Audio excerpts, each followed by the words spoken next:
Samantala, bagamat hindi pa nagsisimula ang investigasyon ng Senate Blue Ribbon Committee hearing ngayong taon hinggil sa maanumalyang flood control projects, may mainit agad na mga ibinulgar si Senate President Pro Tempore Panfilo Ping Lacson. Kung ano yan, alamin sa report ni Luisa Erispe.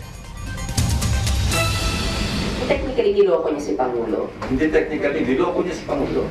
Ito ang naging tirada ni Senate President Pro Tempore Panfilo Lacson kay dating DPWH Secretary Manuel Bonoan. Sinadya umano ng dating kalihim na magsumite sa Malacanang ng maling listahan ng grid coordinates ng flood control projects. Kaya mali rin ang makikita ngayon na listahan sa sumbong sa Pangulo website. Pinagtatakpan umano ni Bonoan ang tamang bilang ng ghost projects. No cover up niya talaga. Ang outcome, masyadong bloated yung 421. So substantially, lower dapat yung bilang ng ghost flood control projects. Yun ang naging resulta nun. And the DPWH is now trying to rectify.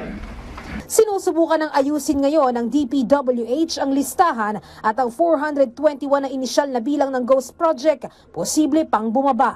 Sa pagdinig ng Blue Ribbon Committee sa Lunes, ilalabas ang bagong listahan ng grid coordinates. Ipapasabpi na naman si Bonoan ng Blue Ribbon. Kung hindi sumipot, dahil nga nasa Estados Unidos pa ito mula pa noong Nobyembre, ipapakontempt siya at maglalabas ng arrest warrant para mapauwi sa Pilipinas at humarap sa pagdinig. Kung may lalabas na warrant para sa kanya, kasi papadala namin siya ng subpoena.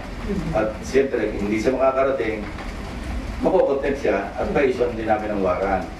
Even in the absence of a judicial warrant, we can request the proper authorities para maibalik siya sa Pilipinas.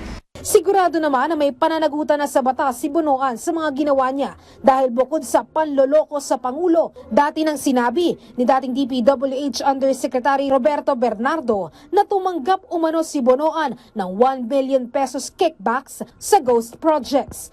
Bukod kay Bonoan, ipapasabpi na rin si Zaldico. At parehas ng dating kalihim, papauwiin siya sa Pilipinas para humarap sa investigasyon. Kung hindi extradition treaty, pwede ring Interpol o sa European Union. Si Congressman Leandro Leviste naman, iimbitahin din sa Lunes para naman pag-usapan ng Cabral Files. Imbitahin din namin si Congressman Leviste. Kung mag-a-attend siya, di mag-compare notes na lang sila ng DPWH. Anyway, naandyan yung DPWH, naandyan siya. Andiyan sa Blue Ribbon. So pwede niyang i-compara yung kanyang files with those of the DPWH. Luisa Erispe para sa Pambansang TV sa Bagong Pilipinas.